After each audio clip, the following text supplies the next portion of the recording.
square every time. And the spot you have to hit is less than the diameter of a human hair, 10 meters away. Then you have to do this on Earth, but it's going to operate in zero G. So you need to figure out, how can I align these so that they'll be aligned on Earth for testing, but then when it's up in space, it has to stay aligned. You can't go up and fix it. So how do I build all the structure around it so that they stay aligned so precisely through all of that? So once you've done that, you have to make sure that you're controlling the temperature of those mirrors to within fractions of a degree. But you're in space. It's a harsh environment.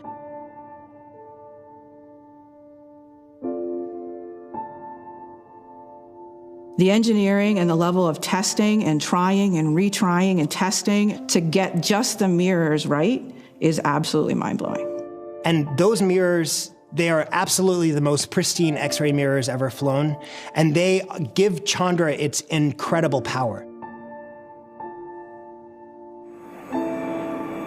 Less than 1 minute away now from the 95th Space Shuttle launch. 35 seconds. T-minus 30 seconds. When Chandra went up on the shuttle, so the shuttle basically lit up the sky like daylight for a couple of minutes as it went up, and the ground underneath our feet shook. 5, 4, 3. We have a go for engine start. 0. We have booster ignition and liftoff of Columbia, reaching new heights for women in X-ray astronomy. We were 2 or 3 miles away.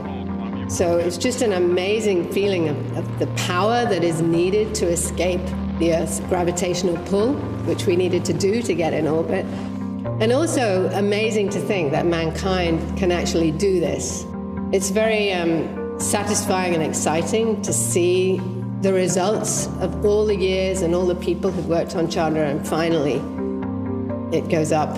It was the largest payload the space shuttle had ever launched.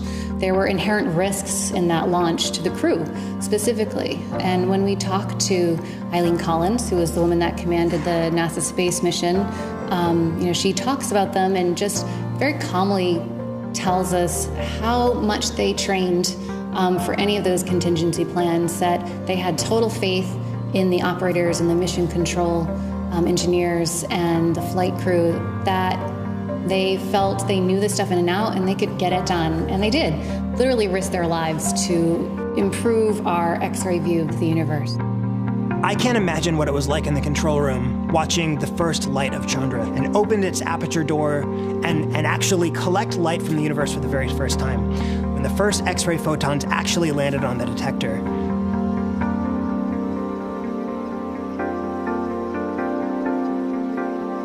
Those photons that landed on the detector were the culmination of decades of dreams and the aspirations of many, many hundreds of really brilliant scientists and engineers, and frankly, their families. I can't imagine the emotional relief there must have been when that exquisite image of Cassiopeia A started collecting. You could quite literally see Cass A become populated with these photons. And this absolutely beautiful demonstration of Chandra's spatial resolution, the image that ultimately came down was a completely transformational view of Cassiopeia A.